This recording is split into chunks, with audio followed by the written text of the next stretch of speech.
Hello बच्चों, कैसे हैं आप लोग। उम्मीद करते हैं आप सब लोग अच्छे होंगे और आप सबकी पढ़ाई भी अच्छी से चल रही होगी। आज की जो वीडियो है उस वीडियो में मैं प्रश्नावली 5.2 बिहार बोर्ड क्लास 8 की मैथ की किताब से प्रश्नावली 5.2 का आगे के प्रश्नों को हल करूंगा। पिछले कुछ वीडियोस में मैंने इसी एक्सरसाइज का 1 से लेकर 6 तक के प्रश्नों को हल कर दिया है और इस वीडियो में हम लोग आगे के प्रश्नों को हल करेंगे। 6 तक के प्रश्न हो चुके हैं हल। आज हम लोग 7वां प्रश्न हल करेंगे। वीडियो ध्यान से देखिएगा, ये स्टेटमेंट प्रॉब्लम है, वर्ड प्रॉब्लम है, ठीक है। तो इसलिए इसको आप लोग ध्यान से देखिएगा और क्वेश्चन को समझने की कोशिश कीजिएगा। मैं पूरी उम्मीद करता हूँ कि मैं समझाऊँगा आपको अच्छे से समझ में आ जाएगा। तो चलिए शुरू करते हैं वीडियो को। वीडियो शुरू करने से पहले मैं आप सबसे रिक्वेस्ट करता हूं कि अगर अभी तक आपने मेरा चैनल सब्सक्राइब नहीं किया है तो चैनल को जल्दी से सब्सक्राइब कर लें और बेल आइकन को ज़रूर प्रेस कीजिएगा, ठीक है। तो चलिए शुरू करते हैं वीडियो को। तो 7वां प्रश्न ये है कि 6 अंकों की वह बड़ी से बड़ी संख्या ज्ञात करें जो कि एक पूर्ण वर्ग संख्या है। संख्या का वर्गमूल भी ज्ञात करें। मतलब हमें 6 अंकों की सबसे बड़ी संख्या को ज्ञात करना है, मालूम करना है जो एक पूर्ण वर्ग संख्या हो, मतलब परफेक्ट स्क्वायर नंबर होगा, ठीक है। तो और फिर उस नंबर का हमें वर्गमूल भी निकालना है, ठीक है। तो हम लोग जो पिछला प्रश्न हम लोग ने 6ठा प्रश्न और 5वां और 6ठा जो सॉल्व किया है बस उसी पैटर्न पर हम लोग इसको निकालेंगे, लेकिन थोड़ा सा आपको इसमें हल्का सा एक कॉन्सेप्ट चेंज करना होगा। वो कॉन्सेप्ट ये है कि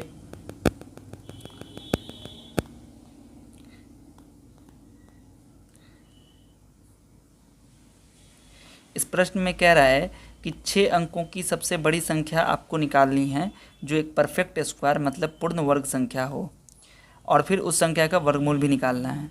तो जैसे हमने 5वां और 6ठा प्रश्न सॉल्व किया है उसी तरह इसे भी सॉल्व करेंगे, लेकिन उसमें आपको संख्या दी गई रहती है ना, दी जाती है कि इस संख्या को कितना घटाएं या कितना जोड़ें तब ये परफेक्ट स्क्वायर बनेगा। यहाँ पर आपको संख्या नहीं दी गई, लेकिन ये दे दिया गया है कि 6 अंक की वो संख्या होगी सबसे बड़ी, उससे बड़ी कोई भी 6 अंक की संख्या पूर्ण वर्ग नहीं होनी चाहिए, ठीक है।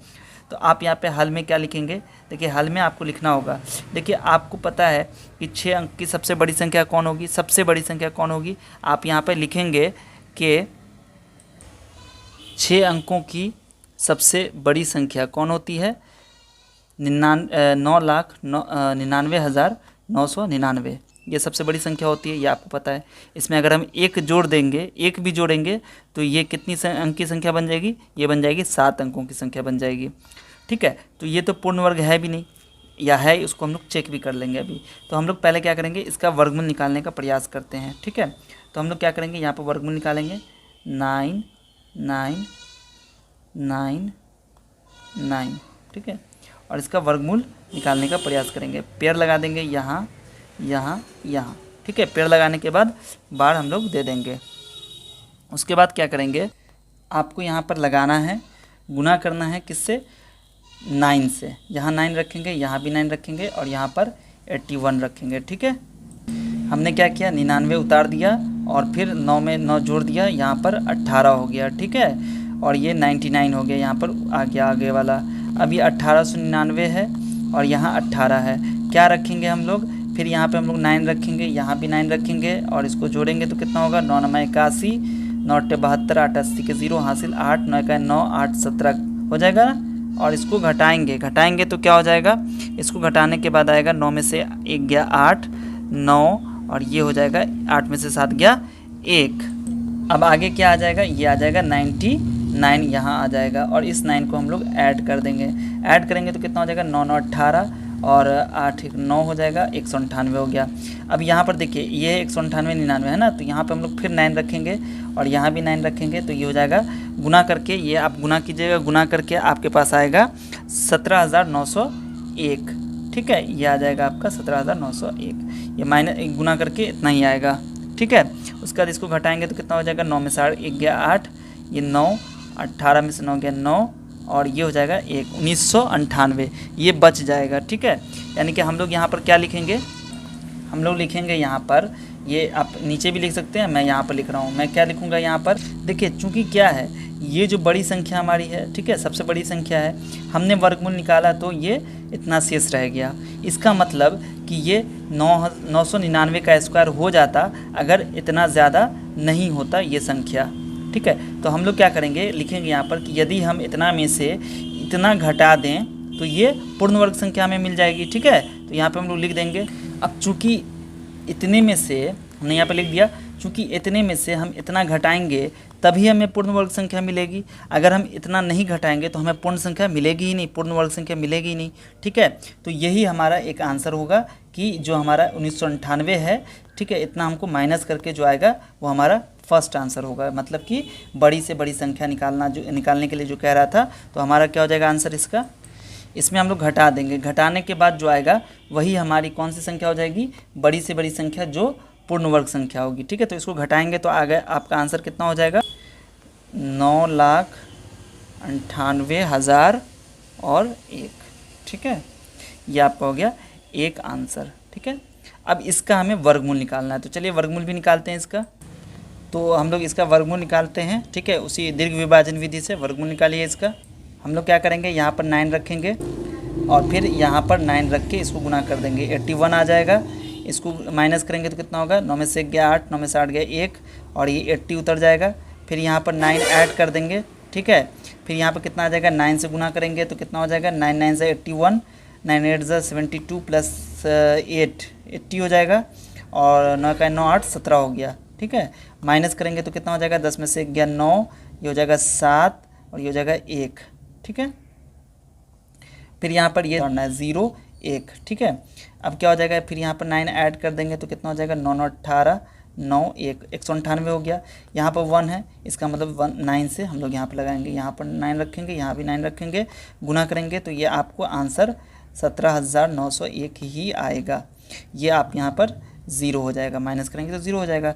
इसका मतलब फिर हम लोग यहाँ पर लिख देंगे, क्या लिखेंगे, इसलिए √99800 इज इक्वल टू 999। ये हो गया आपका आंसर। एक आंसर ये हो गया और एक आंसर ये हो गया, ठीक है। चलिए अगला सवाल देखते हैं। क्वेश्चन है 8वां क्वेश्चन, 4 अंकों की वह बड़ी से बड़ी संख्या ज्ञात करें जो कि एक पूर्ण वर्ग संख्या है, प्राप्त वर्ग संख्या का वर्गमूल भी ज्ञात करें। सेम पहला जो 7वां क्वेश्चन बनाए हो वैसा ही ये क्वेश्चन भी है, सिर्फ यहाँ पर फ़र्क क्या है, वहाँ पर हमसे 6 अंक का पूछ रहा था और यहाँ पर 4 अंकों की बड़ी से बड़ी संख्या मालूम करने के लिए कहा जा रहा है। तो हम लोग जो पहले क्वेश्चन में बनाए थे बस वही पैटर्न रहेगा। हम लोग यहाँ पर क्या लिखेंगे, चूँकि हम लोग को पता है कि 4 अंकों की जो सबसे बड़ी संख्या है वो कौन होती है, 9,999, ठीक है। तो हम लोग यहाँ पर लिखेंगे, हम जानते हैं कि 4 अंकों की सबसे बड़ी संख्या कौन होगी, सबसे बड़ी संख्या है 9,999, ठीक है। तो अब हम लोग क्या करेंगे, देखिए जो हम ये तो क्या है, पूर्ण वर्ग है या नहीं वो चेक करते हैं। आइए इसका वर्गमूल निकालने की कोशिश करते हैं।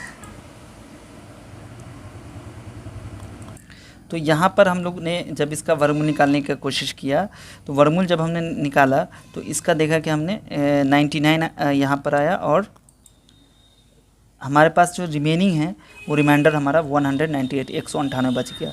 इसका मतलब कि ये जो संख्या दी गई थी ये हमारी पूर्ण वर्ग संख्या नहीं है और 198 अगर कम होता तब ये पूर्ण वर्ग संख्या बन जाती, ठीक है। तो हम लोग क्या करेंगे, यहाँ पर लिखेंगे। तो हमने यहाँ पे लिख दिया कि यदि हम 9,999 में से 198 घटा दें तो हमें एक पूर्ण वर्ग संख्या प्राप्त होगी। क्या हो जाएगा, सबसे बड़ी 4 अंकों की पूर्ण वर्ग संख्या कौन हो जाएगी, हमें जो नंबर दिया गया था, मतलब जो हमें पता था कि 4 अंकों की जो सबसे बड़ी संख्या है उसमें से हम लोग क्या करेंगे, माइनस कर देंगे 198। तो ये आ गया, निकल के आ जाएगा, कितना आ जाएगा, ये आ जाएगा 9801, यानी कि ये आपका पहला आंसर हो गया, ठीक है। अब क्या करना है, इसका वर्गमूल भी निकालना है, क्योंकि यहाँ कह रहा है कि प्राप्त वर्ग संख्या का वर्गमूल भी निकालो, ठीक है। तो यहाँ पर हम लोग इसका वर्गमूल निकालेंगे। चूँकि वर्गमूल अगर नहीं भी निकालेंगे तो हमें पता है कि 9801 का वर्गमूल 99 ही होगा, क्योंकि 198 कम होता तो ये 99 जो हमारा आंसर हो जाता, ठीक है। लेकिन फिर भी हम लोग यहाँ पर 99 जो 9801 है इसका वर्गमूल निकालेंगे। 9801 का वर्गमूल निकालेंगे तो क्या होगा, यहाँ पर बार लगाएंगे, 9 9 से 81 हो जाएगा, माइनस करेंगे 7 1 और 1701 हो जाएगा, यहाँ पे 18 आ जाएगा, है ना, प्लस करने पर फिर यहाँ पे 9 रखेंगे, यहाँ भी 9 रखेंगे, इसको 9 से गुना करेंगे तो ये हमारा 1701 ही होगा।